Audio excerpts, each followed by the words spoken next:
amanhã, 4 horas da tarde, São Januário, Galo enfrentando o Vasco fora de casa. O histórico não é muito bom, mas quero saber do time que o Cuca prepara para este domingão. O que a gente pode esperar de escalação, hein, Rezende? Muito bem, o Cuca já disse, né, que vai colocar o time com jogadores menos desgastados. Está preocupado com a maratona de jogos. Já na próxima semana tem na quinta-feira primeiro compromisso das oitavas de final do mata-mata contra o Godoy Cruz da Argentina. E o jogo é na Arena MRV. O Galo precisa da vitória, né, para deixar uma vantagem para jogar lá em Mendoza na partida de volta. Então vamos com o provável Galo aí no campinho para vocês também analisarem nos estúdios. Everson no gol, Natanael deve ser o lateral pela direita. O Saravia jogou com dores na panturrilha, foi pro sacrifício no meio de semana contra o Flamengo. Então o Natanael deve jogar, Lianco, e aí Alonso pode segurar o Alonso para colocar o Igor Rabelo, por exemplo. E o Guilherme Arana tá precisando de ritmo de jogo como lateral esquerdo. Meio campo, vai o Alan Franco ou segura? Jogador que vem numa sequência forte. Fausto Vera pode ser o primeiro volante. Tem o Alexander, deve ter uma sequência agora. Precisa também de retomar o ritmo. E aí eu coloco o Scarpa ou o Igor Gomes. Lá na frente, Coelho, Biel, vai com o Hulk, que já descansou contra o Bragantino, ou vai com o Rony? Porque se ele vai com o Hulk, pode descansar também o Rony, que vem de uma sequência forte. É o provável Galo para vocês analisarem aí. Agora partiu o Rio de Janeiro e eu volto logo mais. Já lá direto da Cidade Maravilhosa com a chegada do Galo e todos os detalhes na turma do bate-bola. Eu volto com vocês. Agora que são elas. Valeu, Rezende. Valeu, Cláudio Rezende. Boa viagem pra você. Amanhã com o Mário Caixa, direto de São Januário. Tem Vasco e Atlético aqui na Jornada Esportiva da Rádio de Minas. Já vou registrar todas essas mensagens e participações que vocês estão deixando aqui no YouTube.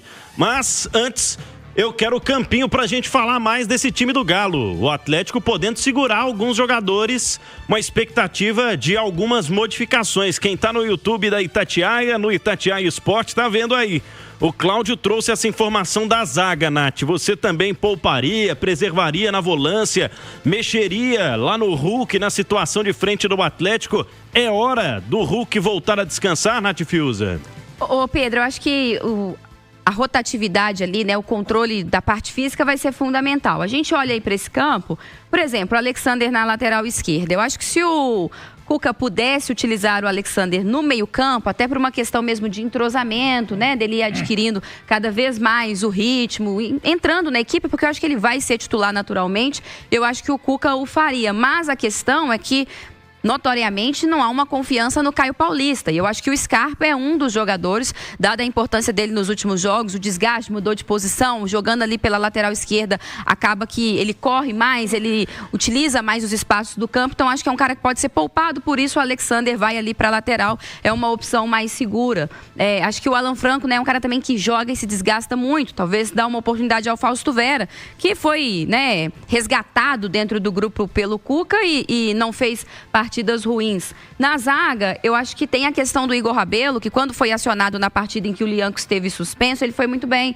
Então acho até que talvez mereça ter essas oportunidades. O que eu acho mais importante é o Atlético não perder de vista que ele está indo enfrentar um Vasco, que em São Januário é sempre um confronto difícil, mas que são 3 pontos muito acessíveis. E o Atlético, com esses 3 jogos que ele ainda tem pendente, contando com o dessa rodada, pode ultrapassar aí os 30 pontos, né? Terminar aí o turno, de fato, os 19 jogos com 31 pontos, o que seria muito bom. Eu até estava olhando aqui, Pedro, quantos pontos o Atlético tinha após 19 jogos no Campeonato Brasileiro do ano passado. Ele tinha 28 pontos. Para a gente fazer uma projeção do quão é complicado esse retorno, que foi justamente quando as coisas se afunilaram para o Atlético, que ele precisou rodar cada vez mais o elenco e acabou depois ficando complicado competir ali o tempo todo no Brasileiro. Então, somar o máximo de pontos nesse primeiro turno, aproveitar que terão 3 confrontos aí, 2 times de zona de rebaixamento e o Vasco, que dá para vencer, a gente sabe das limitações. Então, acho que quem tiver em campo tem que entrar com essa mentalidade. Ô, Ale Oliveira, de quem você quer ver mais minutos em campo? Tem alguém? Eu acho que essa rapaziada que chegou agora e que tem ajudado, né? Eu acho que eles, evidentemente, podem ganhar uma oportunidade como titular. Eu tô falando do Biel. Eu acho que o Alexandre será titular desse meio campo. Quando tiver todo mundo à disposição, quando ele tiver com mais entrosamento, entendendo mais o que o o treinador pede, eu acho que o Alexandre será titular desse time, é um cara que eu tenho uma expectativa muito positiva. Gostaria de ver o Dudu, mas a gente já falou muito sobre isso, né? O Dudu poderia ter sido punido, mas em outra esfera, não tem nada a ver com jogo de futebol. O que ele fez foi na rede social, eu não vou entrar no mérito, mas ele no jogo de futebol não tem nada a ver. Tem nada a ver. E o Dudu teria uma oportunidade de ganhar uma minutagem importante. Ale, só um questionamento que eu andei pensando aqui nos últimos dias. Sim. A gente entende a necessidade que o Atlético tinha de ter o Dudu na Copa do Brasil, porque é um jogo difícil, né? E você fala, ter o Dudu como opção e tudo mais.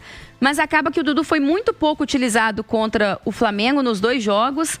E agora que de fato ele poderia ser titular, ele não tá, né? Porque talvez, ainda que o Atlético tivesse a perspectiva de tentar, né, que ele não tivesse mais nenhuma punição, eu acho que tinha que trabalhar por isso mesmo, eu acho que essa situação aí é completamente equivocada, mas talvez se tivesse sido ao contrário, beneficiaria mais o Galo, né? Se não o tivesse tido na Copa do Brasil e o pudesse ter no Campeonato Brasileiro, porque são mais partidas em que ele vai ficar fora, né? E porque a tendência é que no Brasileiro ele rode o time, não nas competições de Copa, onde é o time titular e o Dudu não é um titular, né?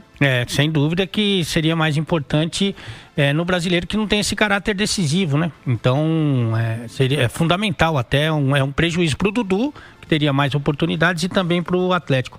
Gostaria muito, mas aí o torcedor, todo mundo, né?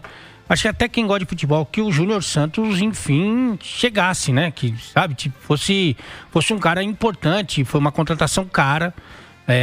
Naquele momento foi a melhor contratação, a contratação mais badalada ali do Atlético, e até agora ele não conseguiu entregar, né? Impressionante, um cara que foi tão importante pro Botafogo no ano passado, falando de 2024, então falando de 10 anos atrás, né? Então é um cara que poderia render mais, espero que renda mais, e aí se ele tiver mais minutos, tem mais oportunidade aí de mostrar o seu futebol, que até agora tá mais sumido do que orelha de freira, viu, Pedro? O que você acha do Vasco atual, Nath? Amanhã tem aquela pressão na saída de bola do Vasco?